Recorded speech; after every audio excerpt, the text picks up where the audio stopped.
స్తోత్రం. అందరికి వందనాలండి. పాట పాడుకున్నాం. మానవుడా కారణ జన్ముడా, నీ జన్మకు కారణముంది. మానవుడా కారణ జన్ముడా, నీ జన్మకు కారణముంది. అర్థం తెలియక నీవు వ్యర్థముగా బ్రతుకకు, అర్థం తెలియక నీవు వ్యర్థముగా బ్రతుకకు. పరమార్థమున్నదని ప్రభు కొరకే బ్రతకమని, పరమార్థమున్నదని ప్రభు కొరకే బ్రతకమని. మానవుడా కారణ జన్ముడా, నీ జన్మకు కారణముంది. మానవుడా కారణ జన్ముడా, నీ జన్మకు కారణముంది. పువ్వులెందుకు కాయలెందుకు, ఋతువులెందుకు కాలాలెందుకు. పువ్వులెందుకు కాయలెందుకు, ఋతువులెందుకు కాలాలెందుకు. ఉన్నవన్నీ నీ కోసమేనని, నీవు దేవుని కోసమేనని. ఉన్నవన్నీ నీ కోసమేనని, నీవు దేవుని కోసమేనని. గమనించి తెలుసుకో, గ్రహించి మసులుకో. గమనించి తెలుసుకో, గ్రహించి మసులుకో. నీ జన్మకు కారణముంది, నీ జన్మకు కారణముంది. మానవుడా కారణ జన్ముడా, నీ జన్మకు కారణముంది. మానవుడా కారణ జన్ముడా, నీ జన్మకు కారణముంది. దేవునికి స్తోత్రం. హల్లెలూయా. హల్లెలూయా. ప్రభువైన యేసుక్రీస్తు నామంలో ప్రియ గ్రామస్తులందరికీ కూడా మా హృదయపూర్వక వందనాలు, శుభములు తెలియజేసుకుంటున్నామండి. మేము ఈ గ్రామానికి వచ్చి దేవుడి మాటలు చెప్పాలని ఈ గ్రామానికి వచ్చామండి. ఈ గ్రామాన్ని దేవుడు ఎంతగానో ప్రేమిస్తున్నాడు అంటే ఆయన తన అద్వితీయ కుమారుని ఈ లోకానికి పంపించాడండి. అందరూ అంతటా మారు మనసు పొందాలి, రక్షించబడాలనేసి ఈ గ్రామానికి పంపించాడండి. ఏ ఒక్క ఆత్మ నశించడం దేవుడికి ఇష్టం లేదు. నశించుతున్న ఆత్మల కొరకు ఆయన ఈ లోకానికి వచ్చాడండి. ఆయన మన కొరకు తన ప్రాణాన్ని సిలువలో పెట్టాడండి. పెట్టి మనల్ని రక్షించడానికి ఈ లోకానికి వచ్చాడండి. పాపుల కొరకు వచ్చాడండి. ఆయన పిలుస్తున్నాడు. ప్రయాసపడి భారం మోయించిన సమస్త జనులారా నా ఎద్దుకు రండి, నేను మీకు విశ్రాంతి కలగచేస్తాను అనేసి ఆయన తన 2 చేతులు చాపి పిలుస్తున్నాడండి. అంటే ప్రయాస. ప్రతి మానవుడు కూడా ప్రతి విషయంలో కూడా ప్రయాసపడుతున్నాడు. చిన్నపిల్లల దగ్గర నుంచి వృద్ధుల వరకు కూడా ప్రయాసపడుతూనే ఉన్నారండి. చిన్నపిల్లలైతే బాల్యంలో అయితే వాళ్ళు చిన్న చదువుల కోసం ప్రయాసపడుతూ ఉంటారు. యవ్వన కాలం వచ్చిన తర్వాత వారు కాలేజీలకు వెళుతూ వాళ్ళు ప్రయాసపడతారండి. మేము ఇంకా బాగా చదువుకోవాలి, మేము ఇంకా ఉన్నత విద్యను అభ్యసించాలి, మేము ఎంతో మంచి ర్యాంకులు పొందుకుని డాక్టర్లు, ఇంజనీర్లు ఇంకా మిగతా ఉద్యోగాలు చేయాలనేసి యవనస్తులైతే వాళ్ళు ప్రయాసపడతారండి. ఉద్యోగస్తులు కూడా ఈ లోకంలో ఎంతగానో ప్రయాసపడతారు. మేము ఉన్నత పదవులు పొందుకోవాలి, ప్రమోషన్లు మాకు రావాలి, ఇంకా ఇంకా మేము ఎదగాలనేసి ఉద్యోగస్తులు ప్రయాసపడుతూ ఉంటారు. వ్యవసాయదారులు మేము మంచిగా పంటను పండించాలి, అందరికంటే మేము ఎక్కువగా పండించాలి, మేము ఉత్తమంగా మేము ఉండాలి అనేసి వ్యవసాయస్తులు కూడా ప్రయాసపడుతూ ఉంటారు. వృద్ధులు ప్రయాసపడుతూ ఉంటారండి. ఈ లోక ప్రయాసలు కాదు, ఈ లోక ప్రయాసం అంతా కూడా వ్యర్థమేనండి. ఇక్కడ సంపాదించుకున్నదంతా ఇక్కడే విడిచిపెట్టి మనం చనిపోతామండి.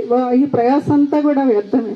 కానీ ప్రభువైన యేసుక్రీస్తు పిలుస్తున్నాడు, ప్రయాసపడి భారం మోయించిన సమస్త జనులారా నా యొద్దకు రండి, నేను మీకు విశ్రాంతినిస్తాను అంటున్నాడు.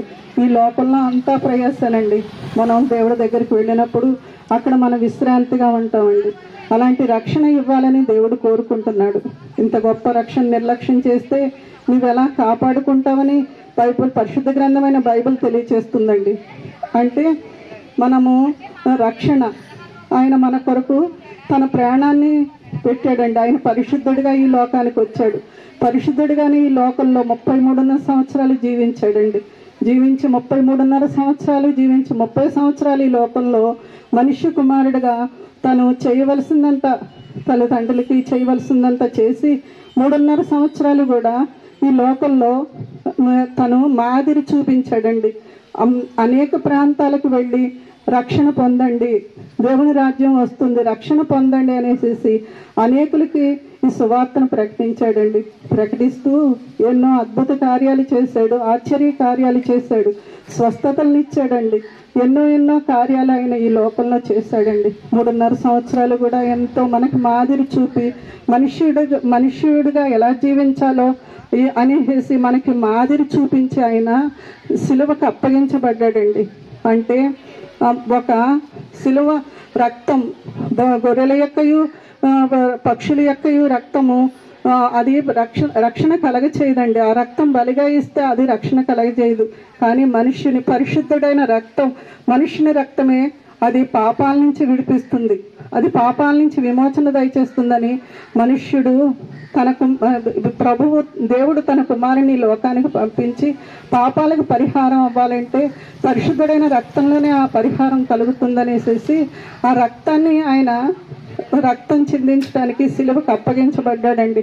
అప్పటి వరకు కూడా ఆయనతో మేళ్ళు పొందిన వారు ఈయనే దేవుడని ఆయన్ని ఎంతగానో ఆయన వెనకాల తిరిగిన వారు సైతం ఆయన్ని సిలువకు అప్పగించన్నప్పుడు ఆయన వదింపబడిన గొర్రె పిల్ల వల్లే సిలువకు అప్పగించబడ్డాడండి.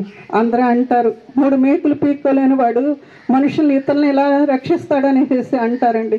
కానీ ఆయన 3 మేకులు పీక్కోలేక కాదు, బయటికి రాలేక కాదు, కానీ తండ్రి చిత్తాన్ని నెరవేర్చడానికి, తండ్రి తనకు అప్పగించిన బాధ్యత నెరవేర్చడానికి ఆయన సిలువకు అప్పగించబడ్డాడండి. మనల్ని పాపాల నుంచి విడిపించడానికి, మనల్ని శాపాల నుంచి విడిపించడానికి, మనకి రక్షణ కలగచేయడానికి ఆయన వధింపబడిన గొర్రె పిల్లవలే సిలువకు అప్పగించబడ్డాడండి. సిలువకు అప్పగించబడిన తర్వాత 3వ దినాన ఆయన పునరుద్ధానుడై తిరిగి లేచాడండి.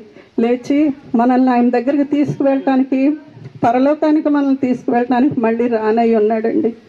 ఆ రానయ్యన్న యేసు, మన కోసం రానయ్యన్న యేసు కొరకు మేము ఆయన వచ్చినప్పుడు ఆయన రాకడలో ఎత్తబట్టడానికి మేము సిద్ధపడి ఉన్నాము.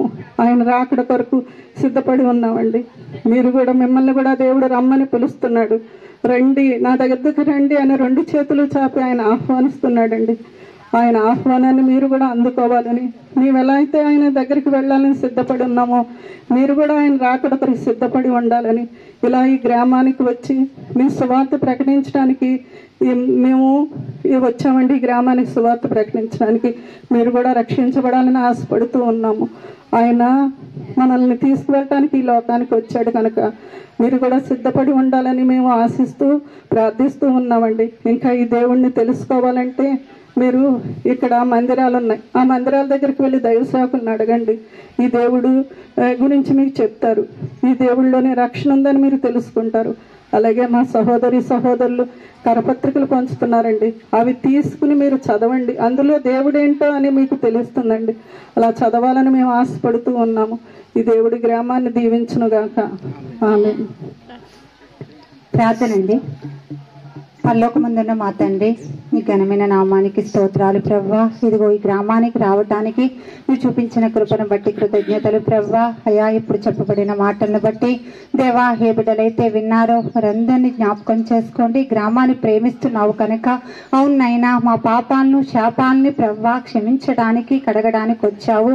ప్రయాసపడి భారం వహించిన సమస్త జనులారా అని పిలుస్తున్నావు కనుక ప్రవ్వా, అయా పిలుస్తున్న దేవుడవు, నమ్మదగిన దేవుడవు కనుక తండ్రి, ఎవరైతే విన్నారో వారి హృదయాల్లో నిన్ను పిలుస్తున్నారో ప్రవ్వా వారందరినీ మీరు దర్శించండి ప్రవ్వా. అయా, ఈ గ్రామానికి క్షేమాన్ని దయచేయండి తండ్రి. అవును ప్రవ్వా, ప్రతి ఒక్కరూ విశ్వసించి అయా నిన్ను ఒప్పుకుని నిజరక్షకుడు అని ప్రవ్వా తెలుసుకోవడానికి సహాయం చేయమని యేసయ్య పరిశుద్ధ నామములో అడిగి వేడుకుంటూ ఉన్నాము తండ్రి. ఆమేన్. అందరికీ వందనాలండి.